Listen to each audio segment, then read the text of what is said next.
আসসালামু আলাইকুম। বাংলাদেশ বেতার রাজশাহী। স্থানীয় সংবাদ পড়ছি শাম্মী আক্তার সুমি। রাজশাহী বিশ্ববিদ্যালয়ের প্রথম বর্ষে প্রাতিষ্ঠানিক সুবিধা প্রদানের বিষয়ে গঠিত কমিটির সুপারিশ ক্রমে 2024-25 শিক্ষাবর্ষে শিক্ষক কর্মকর্তা ও কর্মচারীদের পুত্র-কন্যা ভর্তির সিদ্ধান্ত অনুমোদিত হয়েছে। গতকাল বিকেলে সিনেট ভবনে অনুষ্ঠিত ভর্তি কমিটির সভায় 10টি শর্ত সাপেক্ষে এ বিষয়ে সিদ্ধান্ত গ্রহণ করা হয়।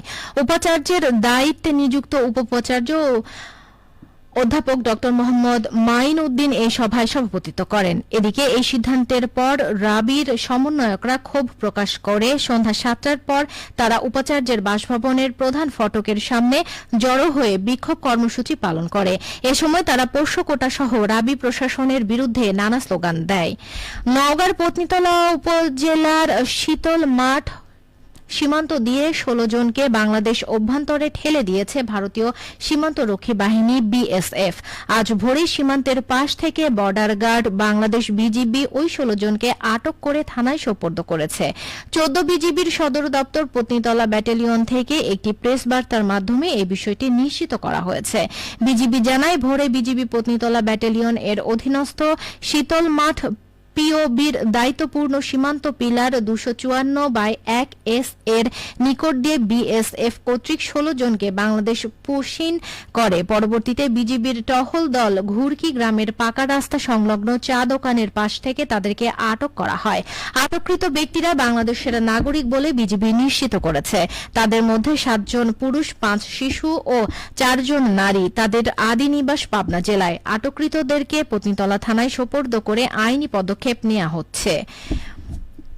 বিগত বছরের তুলনায় চলতি বছর রাজশাহীর হাট বাজারে পাটের চাহিদা অনেক বেশি হবার কারণেও দাম অনেক ভালো।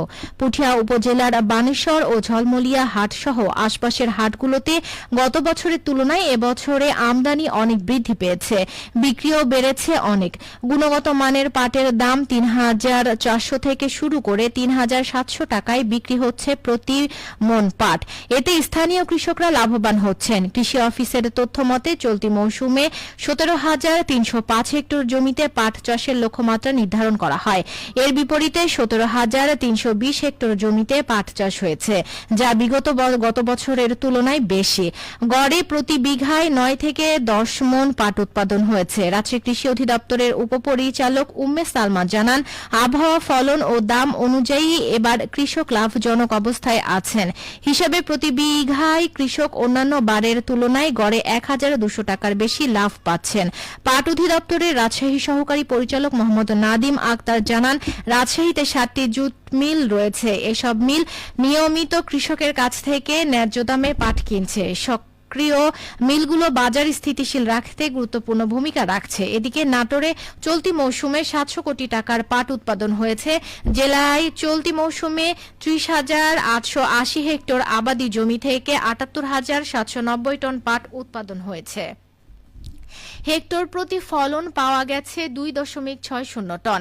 নাটোরের হাটবাজারগুলোতে প্রতি মণ পাট 3,000 টাকা থেকে 4,000 টাকা মণ দরে বিক্রি হচ্ছে।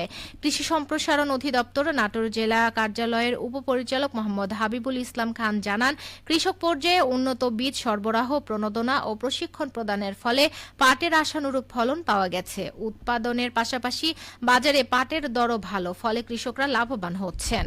নওগাঁর পোরশায় গ্রামভিত্তিক অস্ত্রবিহীন ভিডিপি মৌলিক প্রশিক্ষণ শেষে সনদ বিতরণ করা হয়েছে। গতকাল বিষ্ণুপুর দাখিল মাদ্রাসা চত্বরে সনদপত্র বিতরণ অনুষ্ঠানে প্রধান অতিথি ছিলেন উপজেলা নির্বাহী অফিসার রাকিবুল ইসলাম। পোরশা উপজেলা আনসার ও গ্রাম প্রতিরক্ষা বাহিনী কার্যালয়ের আয়োজনে 7 সেপ্টেম্বর থেকে 10 দিন ব্যাপী এই প্রশিক্ষণের আয়োজন করা হয়। এতে স্থানীয় 54 জন পুরুষ ও নারীকে মৌলিক প্রশিক্ষণ দেওয়া হয়। অনুষ্ঠানে উপজেলা আনসার ভিডিপি কর্মকর্তা শাহাদত মোহাম্মদ এনামুল হক, আনসার ভিডিপি প্রশিক্ষক ইসরাত জাহান ও সাইকুল ইসলাম উপস্থিত ছিলেন। সিরাজগঞ্জ বগুড়া নতুন ডুয়েল গেজ রেলপথ নির্মাণ প্রকল্পের অধিগ্রহণকৃত ভূমির ক্ষতিপূরণ প্রদান কার্যক্রম শুরু হয়েছে। গতকাল বিকেলে সিরাজগঞ্জ জেলা প্রশাসক মোহাম্মদ নজরুল ইসলাম 2টি আবেদনের 1,46,00,000 43,277 টাকা জমির ক্ষতিপূরণের LA চেক প্রদান করেন। নতুন রেলপথের জন্য সিরাজগঞ্জ সদর উপজেলার 14টি, কামারখন্দ উপজেলায় 4টি এবং রায়গঞ্জ উপজেলায় 19টি সহ মোট 37টি মৌজার 420.69 একর জমির অধিগ্রহণ করা হয়েছে। ভূমির ক্ষতিপূরণের মাধ্যমে রেলপথ নির্মাণ প্রকল্পের কাজ আরও এক ধাপ এগিয়ে গেল। সিরাজগঞ্জ জেলা প্রশাসক মোহাম্মদ নজরুল ইসলাম জানান, পর্যায়ক্রমে আবেদনের প্রেক্ষিতে জমির কাগজপত্র যাচাই বাছাই করে প্রকৃত মালিকদের ক্ষতিপূরণ প্রদান করা হবে। সবশেষে আবহাওয়া। আজ দুপুর 2টায় রাজশাহীতে তাপমাত্রা ছিল 32 ডিগ্রি সেলসিয়াস। এ সময় বাতাসে আপেক্ষিক আর্দ্রতার পরিমাণ ছিল 72%। রাজশাহী ও পার্শ্ববর্তী এলাকায় আজ সূর্যাস্ত সন্ধ্যা 6টা 4 মিনিটে। সংবাদ শেষ হলো। আমাদের পরবর্তী সংবাদ বিকেল 4টা 5 মিনিটে।